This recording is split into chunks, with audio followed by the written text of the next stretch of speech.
Human Rights in Practice, Housing. Leith Edinburgh, autumn 2016. Edinburgh Council residents began using human rights to call for home improvements and better living conditions. Problems include infestation of mice, rats and pigeons, possible structural damage and maintenance issues, poor heating, dampness and chronic mould.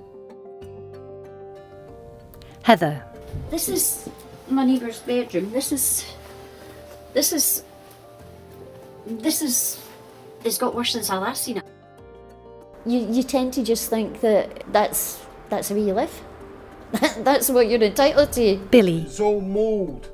It's dried out at the back of the wall and it's like a sponge.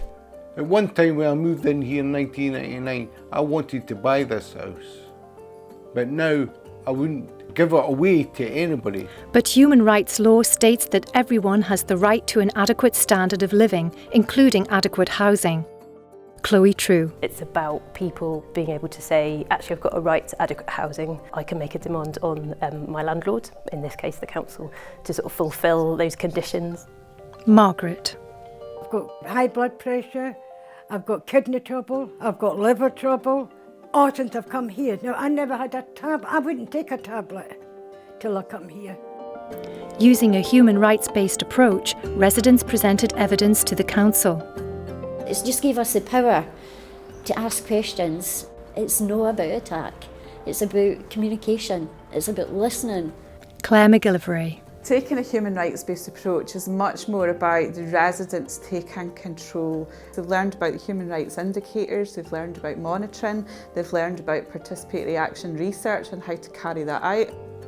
David. I really need to do this. It's good for me. I feel there's a bit of hope. Summer 2018. In an urban landscape, scaffolding is erected in front of a block of flats. On a wall, signage reads West Cromwell Street. Things have progressed rapidly since the last time we did filming.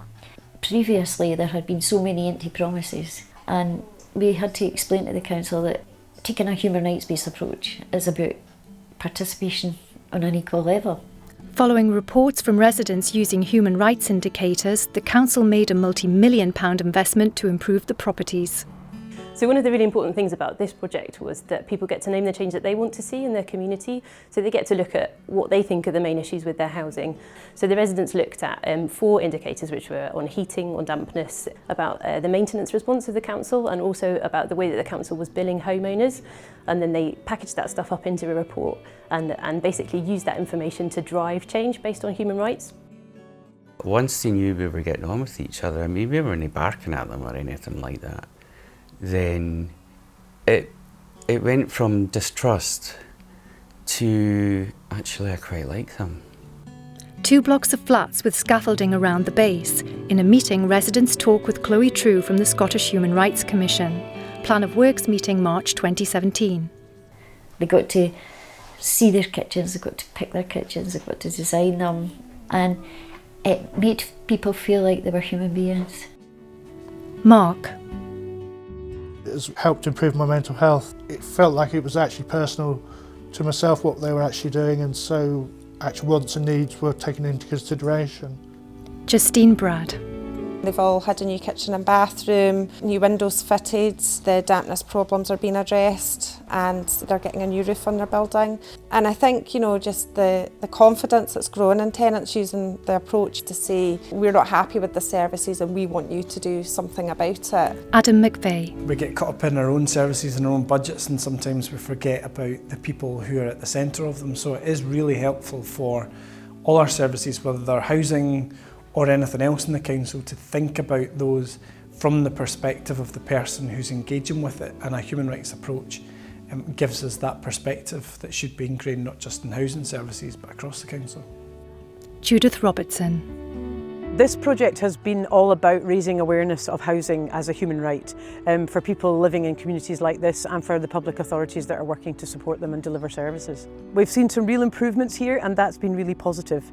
The challenge is in bringing long-term culture change to embed a rights-based approach into the heart of policy making, service design and delivery is a longer-term piece of work. That's a challenging piece of work, and it's a challenge for us all.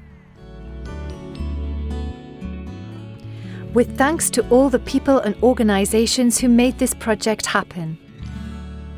Visit www.scottishhumanrights.com to find out more about human rights in Scotland.